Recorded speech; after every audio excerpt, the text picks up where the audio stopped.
So we just had the one talk this morning from Claire Freeman, who looks after the reserve that we're about to go and visit at Gosforth Park. So Claire has 30 years experience of managing nature reserves, which started with volunteering on Brownsea Island in Poole Harbour, tackling rhododendron? Okay, to improve habitat for red squirrels.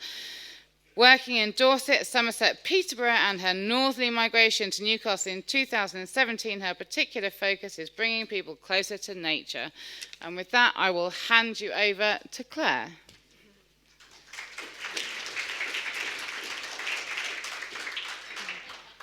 Thank you very much, Nikki. Welcome to Sunday morning, bright-eyed and bushy-tailed as always.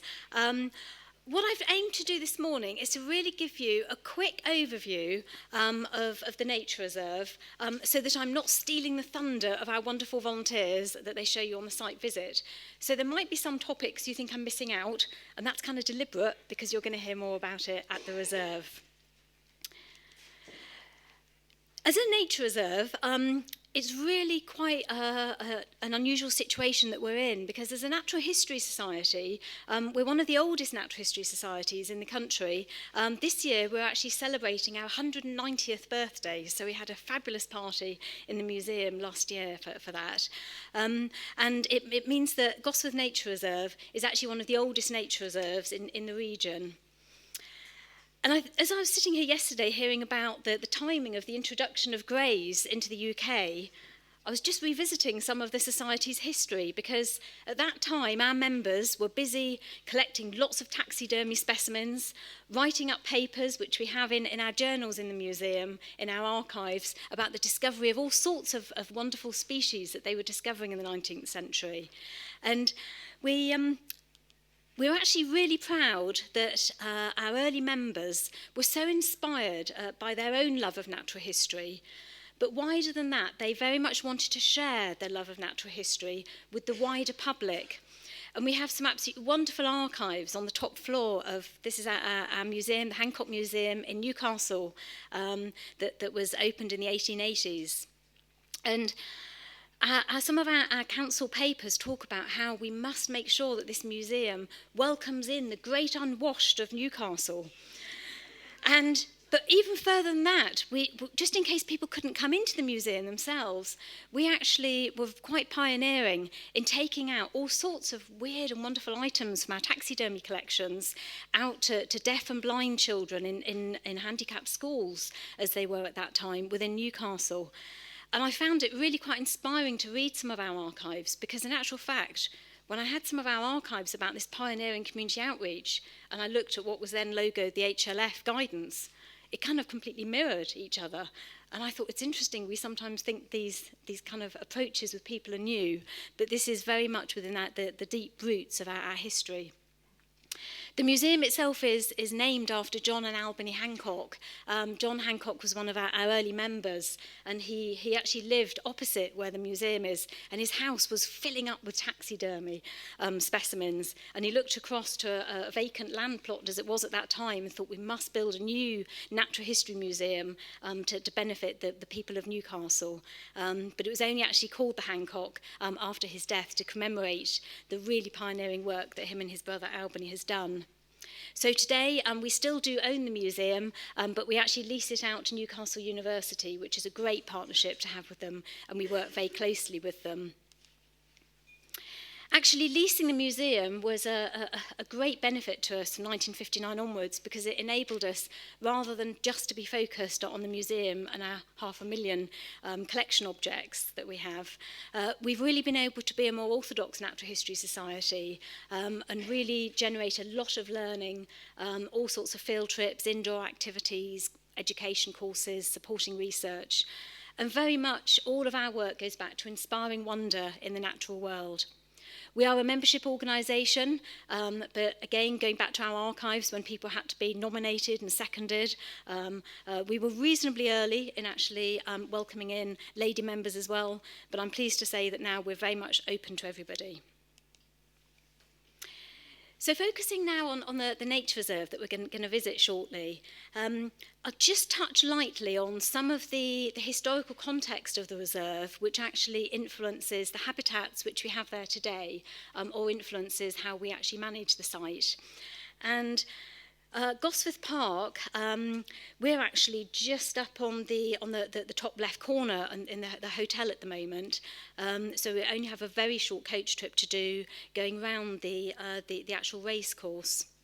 And the main feature that you can see there is Gosforth Lake. That was actually constructed about 200 years ago. One of those classic 19th century lakes that was built for boating, for fishing, and ice skating as well. We're obviously not doing very much of that these days.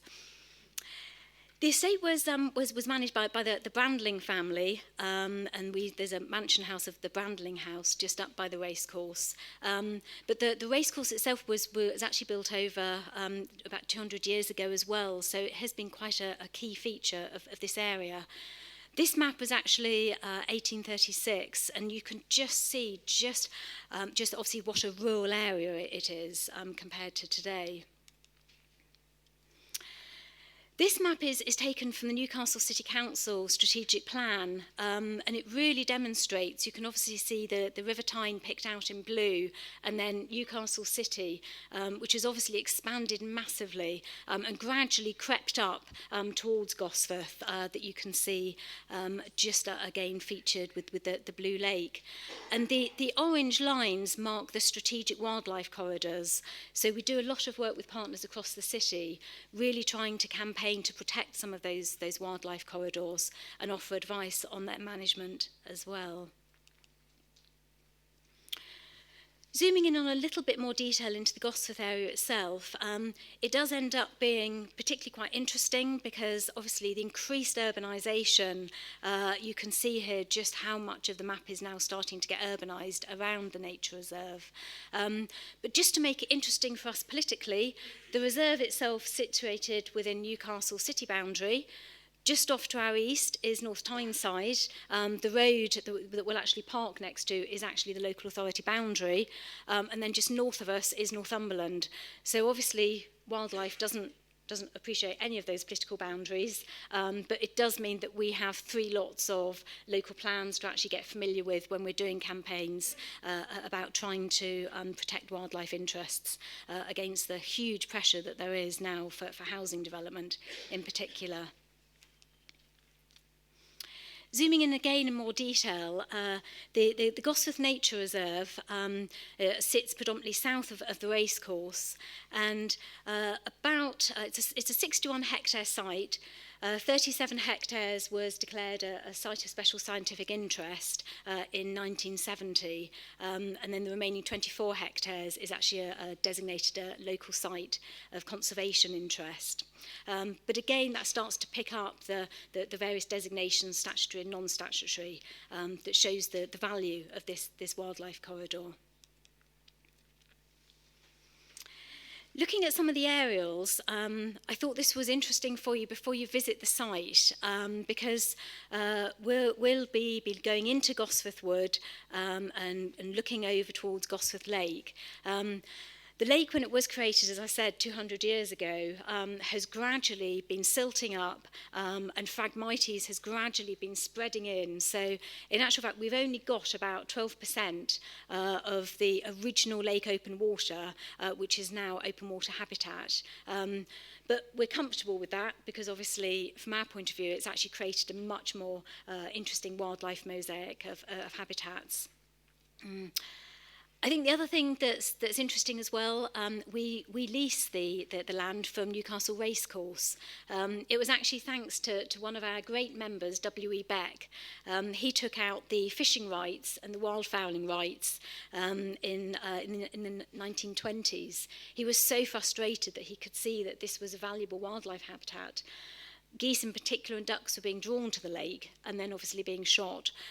So he got in a conversation with the Brandling estate. To begin with, he personally took on those fishing and wildfowling rights. When he fell into poor health, he then actually gave those rights to the Natural History Society. So we were so fortunate, and again, I think there was so much within Callum's talk yesterday that really resonated with a lot of our values as a Natural History Society. It's all about the people, and the number of times we say thank you, W.E. Beck, for actually being frustrated and angry that wildlife was actually being shot and killed on this wonderful site, because if it hadn't been for him and then the reserve coming to us, it could have been a very, very different story. We get on very well with working with the racecourse, but it is quite interesting as a land manager to have in joining to us. Obviously, racehorses are incredibly valuable property, so we do work really closely with the racecourse ground staff. We have quite a lot of poaching issues, unauthorised access, dogs coming into the reserve, etc. And we're really conscious that security is quite a big issue for us, so we do work very closely with them. And the very distinct landscape feature just to the north of the wood there is the long straight mile, and you can imagine, when you've got really expensive racehorses bombing down that long straight mile on race day, not having any dogs in the vicinity that could be chasing the roe deer out on that long straight mile is quite an issue for us. So you'll hear from the volunteers this morning how kind of doing some of that enforcement is really important for site security. I do quite like the quirkiness of this map in these days, and when we have everything on GIS. This was the habitat map that I inherited 3 years ago in our existing site management plan, and I've still got the original, which was nicely coloured in by my predecessor. It shows really that on the nature reserve we've got seven key habitats, and it is the southern section, which is designated as the SSI, that you'll be visiting this morning. Just to touch on some of the hydrology, because it is a wet site, so you will appreciate that today. Having those wetland habitats is very much what brings the biodiversity value, but we do have some real issues, which particularly when you hear from Paul Drummond, the reserve warden, who's lived on site for 30 years in Lake Lodge, the little cottage at the entrance, it's just increasingly becoming a problem. A huge amount of urbanisation in the area, increased runoff, a lot of development means that we have a lot of silt now coming into the reserve. The main water coming in is through Whitecroft Burn, which then flows into some Willow Carr woodland. And so we're working with the university to try and monitor pollution coming into the reed bed. I think it's always good to get a kind of bird's eye view of the reserve, and hopefully this really demonstrates to you some of the kind of overview of habitats which we have there, very much important for its woodland and its wetland site as well. But that gives you a flavour of just how much the lake has actually grown in over time. And you will be walking along the boardwalk and out to the Ridley Hyde and to the pond dipping platform here as well today. The reed bed is one of the reasons why it's notified as an SSSI, so it's one of the largest reed beds in East Northumberland, and we have been active at getting grants so that we have been desilting the lake and making sure that we are actively managing the reed bed so that we don't actually succeed to woodland over time, and we will continue with that management approach.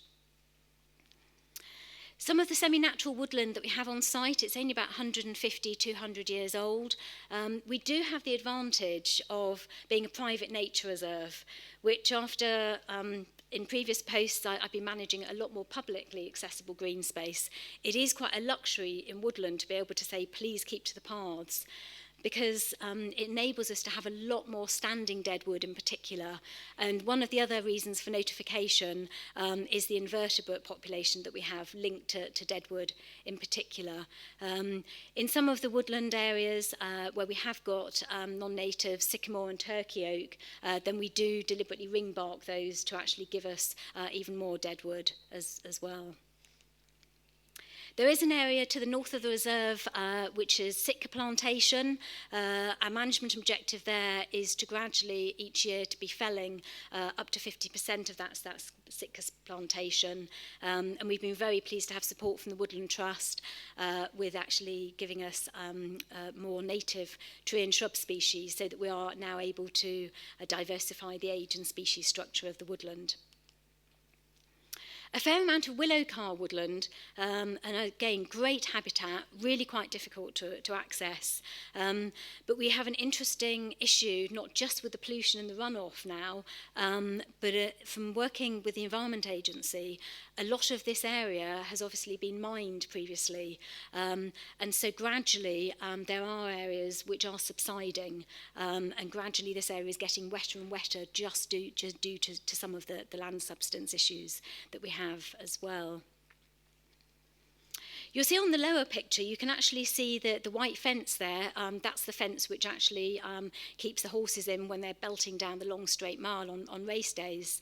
And like many race courses, they have had to think about their financial sustainability, particularly with getting more wet weather and kind of flashier rainfall. And about 3 or 4 years ago, the race course were keen to actually make that into an all-weather track. So they did that, and one of the planning conditions was that they actually created some seasonal ponds on the nature reserve. So we were able to lose some of the marginal woodland in the top picture, and instead now we have had a mosaic of 3 seasonal ponds put in, which in actual fact we were grateful because again it did just diversify our habitats. Even though the SSSI is notified for the reed bed and deadwood invertebrates, and we try and manage those particularly, overall our site objective is to actually support and protect and increase the diversity of all species and taxa across the reserve. As you'd expect for a Natural History Society, since the 1920s, our members have been really, really busy at actually recording that. And interestingly, again, when we dig back in our archives, we have quite a few sightings from 1850 onwards, and all of the historical records and up-to-date records have been lodged with the Environmental Records Information Centre, and we've actually got 138,000 records now just for this small site alone. The site has a good mammal population, but increasingly with the urbanisation, obviously the concentration, particularly of roe deer, is getting even more intense in the woodland. This is just creating quite an issue for us because obviously it is leading now to overgrazing of the ground flora. A great selection of woodland and wetland bird species. It's the wetland bird species that many of our members, particularly the digi photographers, like to come and see. Breeding population of all species there except for the bittern. So the bittern has just been overwintering. So we're still waiting to see if they'll be tempted to breed one year. A particular interest on the flora is on the right-hand side there is the coral root orchid. So we've got the second largest colony of coral root orchid in the country. But unfortunately, this is occurring in some of the carr woodland, which is now subsiding. So again, we are working with the university to do some research projects there as well to monitor that. But in tune with Callum's talk yesterday, I must admit, this is one of the most important species on the reserve for me, our volunteers. The whole of the reserve, the site management, the site maintenance, the kind of any enforcement of unauthorised access, etc., all of the education, promotion, everything is carried out by volunteers. And we've just got, within our membership, just such a fantastic array of backgrounds and skills that enables to do that. The 2 gentlemen there in waders, Paul on the left and Des on the right, they're our most amphibious volunteers as well. They never seem happier than when they've emerged from the reed bed covered in mud. You'll see them today slightly cleaner, but yeah, a huge amount of dedication and skills that comes from our volunteers. We don't have a huge amount of visitor facilities, so hence why Nikki has been emphasising we've got 1 eco-loo. There's no visitor centre, there's no tea shop, hardly any interpretation. A lot of that is actually quite deliberate. We want to very much keep the emphasis as a nature reserve. We are looking at improving some facilities, but very much kind of more along the lines of a field station. A couple of years ago, our volunteers built a wonderful hide here.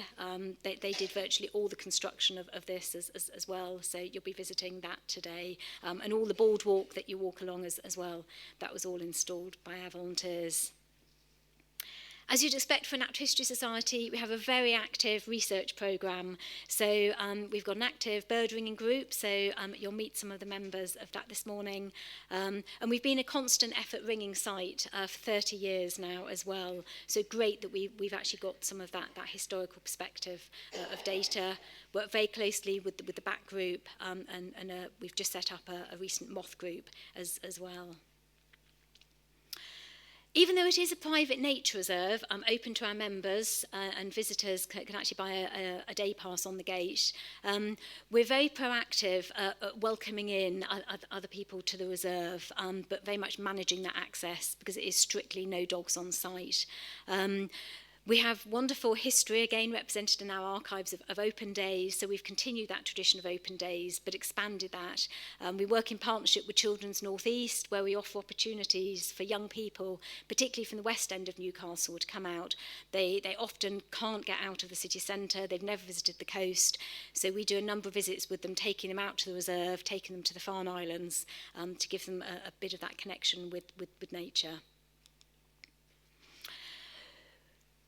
It's great on the reserve and amazing with our volunteers, but unfortunately, once we step outside, obviously there's all sorts of things happening that aren't within our control. The picture there on the map on the left shows Lake Lodge. That's the cottage at the entrance to the reserve, and unfortunately at the moment we do have a planning application right opposite the reserve for Persimmon's home, which we're just absolutely gutted about. So it is that angle that Persimmons are actually looking to build 217 houses potentially on that land. It's designated for business use. We wouldn't have any objection to business use, but it's the cats and the dogs which potentially would actually come in and obviously really damage some of the small mammal and bird population in particular. So that is a real concern to us.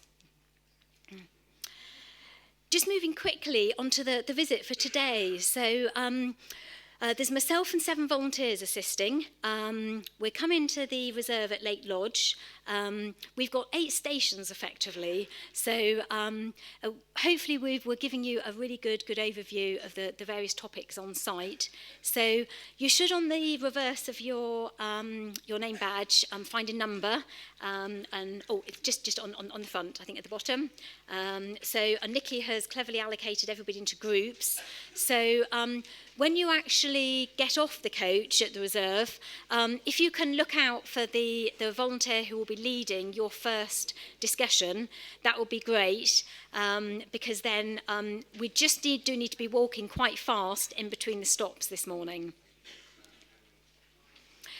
Just to mention as well, just before you do get on the coach, this is our one eco-loo, so if you do want to have a comfort spot, just do it just before you get on the coach as well. The site really is a reasonably safe site, but it is going to be wet today, so please do just take care where you're walking, kind of slip, trips, falls, don't leave your welly boots behind, and we will just keep to time. So there is a designated kind of leader within each group.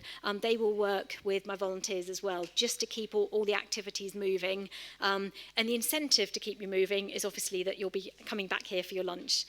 We don't want to make you too late for your lunch either. I have left some of our literature outside, so please do help yourself to that. And we're obviously very active on social media as well. So hopefully after today, please do keep in contact with us on social media. So, and I'd just like to quickly just hand over to Julie. Thank you very much.